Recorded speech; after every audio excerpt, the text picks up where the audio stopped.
Hi everyone and welcome to my channel. I just started cleaning up the garden, raking up some leaves and collecting some debris. But this is what's going on in the lean-to right now. I brought some of the citrus in here. It's pretty warm and humid right now, even though it's overcast.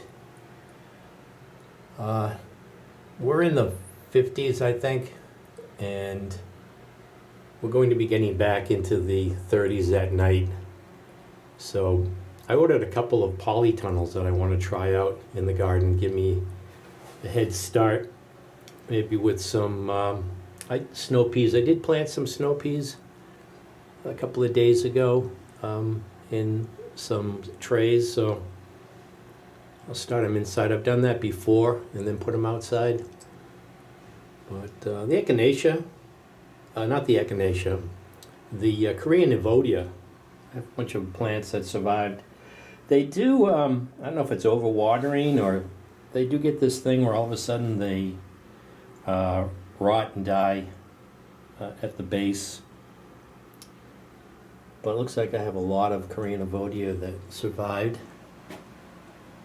And I've got some plants that are, I've been concentrating on that I keep for myself. I even had a couple of those that were in these larger pots die for some reason. But I brought the citrus. I think they're enjoying this warm, humid lean-to.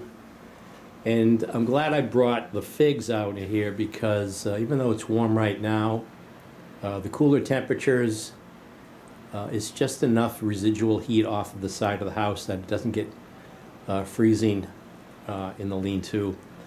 And if I had kept them in the cellar, I'd have all this growth that I'd have to be supporting with grow lights, and it would be spindly, weak growth, and the leaves would just get torn up once I eventually get these outside. But yeah, it slowed them down. So I do have a couple that hopefully I didn't lose completely. I don't know why I had them in the lean-to during the coldest temperatures, and thought maybe it was enough protection, but it looks like I lost at least some of the plant, if not all of it. This one here is the UC Davis Violet de Bardot, which I should have been more careful about since I can't get those cuttings anymore.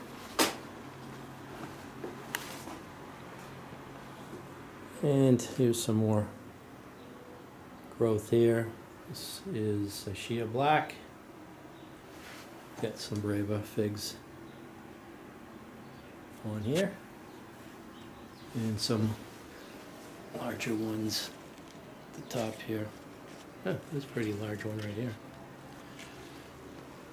But yeah, I started some seeds and I was surprised because it's only been like 4 days maybe. I think Monday I started these. Got Brandywine tomato plants coming up already. So I have them on a heat mat. Have it on about 72 degrees. And let me get the list of what I planted. So far I planted some jalapeno peppers, indigo rose, tomato, Japanese, black trifle or something like that, tomato, sweet 100, delicious, tomato, eggplant, brandywine, and some snow peas. So I like to directly sow some the cold weather crops. I really like the carrots that I harvested last year. So I was thinking of putting them in some raised beds underneath the polytunnels that I'm waiting to have delivered. Here's that citrus tree I started from an air layer. I chopped off a bunch of branches on the bottom there, trying to get a nice straight or single trunk. It's coming along. So I think it was a Travita orange. But yeah, let's take a look outside. Yeah, so the temperature is supposed to really drop, and it's going to be pouring out on Monday, just in time for the Boston Marathon. I've got this Niagara grape vine here that is a mess. I don't know if I just want to pull this out, because I've got a couple of, well, I have another one, I think it's Candace, that I want to put in the ground if it's still alive. And I think this is Reliance. I don't know what happened to the label. It blew away. But this is just untrained mess. And then even the branches that were along the ground here have self-rooted. Unless I can just sneak in another vine a couple of feet away from this one. But just got through cleaning this up here, raking this up. And I'm thinking of putting in a couple of polytunnels here and digging up the soil, make a raised bed.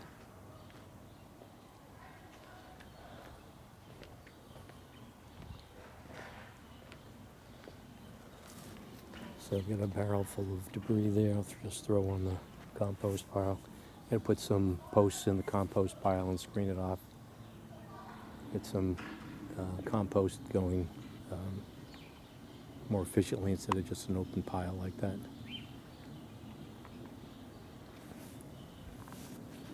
Yeah, so I have signs of growth there. I think this is catmint. I keep on wanting to call it catnip, but it's catmint. A bunch of individual pots here that had extra. Never got around to putting in the soil. Cut back the sage. Got some sage in here. And I think I have a bunch of seeds from the artichokes. These artichoke heads. Doesn't look like artichokes survive New England winter.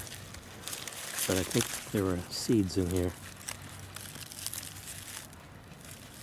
somewhere. And I don't know if they transplant well, but I have some echinacea here that I started from seed, but these are the really large ones, and you can't see the ones behind them. They're smaller varieties. So, yeah, I just started cutting back. This area here is a lot more clean, but as I'm cleaning up, I want to save the seeds that I find. I have the aster here, which is really nice, but what I read is you divide the plant, but on closer inspection, there's a lot of seeds on these that I can start the aster from seed. And it looks like the Menander abiebom is spreading. So I'm going to have a lot of that after I transplant it again. And here's a couple of patches of that catmint. I'll have to clean this up here with some scissors.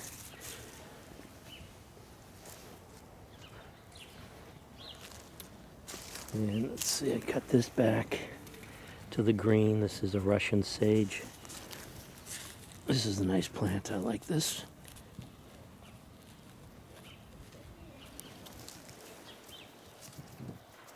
So yeah, I get a lot of these smaller varieties here that are nice, but they get overshadowed by the purple echinacea. There's one Tiki Torch. Don't know where that one is. Pincushion flower.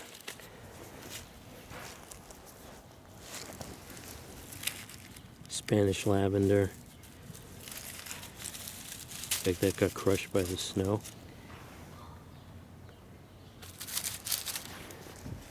Yeah, so I'm in the process of cleaning this up. Might move some of these plants. So I was wondering how difficult it was to propagate the Hinoki cypress, or anything like that. So they call that like a specimen plant. Have that as a focal point. And I had some pots underneath there with some cuttings or some raspberry plants, and gooseberry plants. And then I saw this in this pot. And I believe that is a Hinoki cypress. And I don't know how that was created from one of the pine cones. I think they have these miniature pine cones on. But yeah, just had a pot underneath. I don't know if there are two.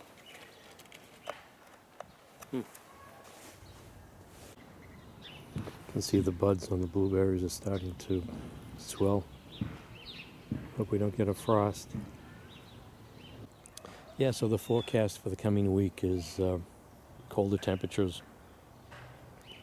So hopefully when those poly tunnels arrive, they'll give me a little head start on this so far cold spring here in New England. So this is New England Gardening. Thanks for watching. That looks a little bit better.